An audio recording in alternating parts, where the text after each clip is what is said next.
Ang Provincial Legal Office nga gipanguluan ni Provincial Legal Officer Attorney Cirilo Neil E. Pacana mipahigayon og ikatulo nga jail decongestion program sa Misamis Oriental Provincial Jail niadtong adlaw nga Biyernes, Disyembre 10, 2021.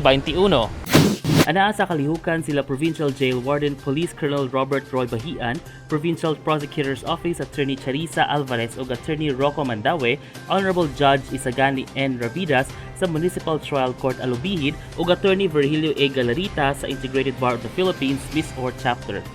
Anao sa presensya sa mga personay sa Provincial Legal Office nga sila Attorney Pauline M. Balmores, Attorney Diana May R. Bibiloni, Attorney Kimberly Jane R.D. ug mga personahe sa Provincial Legal Office nga sila Miss Stephanie Berneza, Miss Varian Valendez, Miss Lorraine Beha, Mr. Francis Xavier ug uban pa. Tumungog tingwa sa moong kalihukan aron matabangan ang mga piniriso kung persons deprived of liberty nga adunay mga hagkap nga kaso nga dili moubos sa unom ka tuig ang naangkon nga silot ang maka-apply sa probation. Ana nag-assess kanila ang Public Attorney's Office o Provincial Prosecutor's Office. Kini na ang ikatulong nga tuig nga aktibidad sa Provincial Legal Office nga nagtinguha nga matabangan ang decongestion sa Provincial Jail ug ingon man ang Christmas gift ni Governor Bambi Mano sa mga kwalipikado nga PDLs. Sa karon ni dala ang mga piskal, mga bisita na mo dako ay og tabang. Isip sa ako nanghatag silang pinaskuhan bisag gamay ra siya pero dako na siyang tabang para sa among mga kapwa piniriso.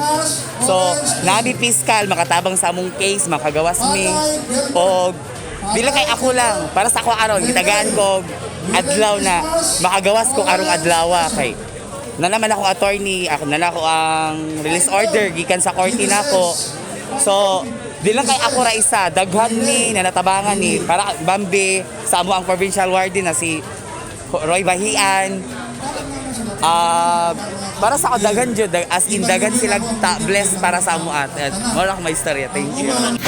Sa liderato lamang ni Governor Bambi Mano, naangkon sa mga PDLs ang gugma sa usa ka amahan sa lalawigan nga naglantaw kanunay sa ilang kahimtang tungod walay pili ang pagpanderbisyo o pagpangalagad sa matag bisamisnon.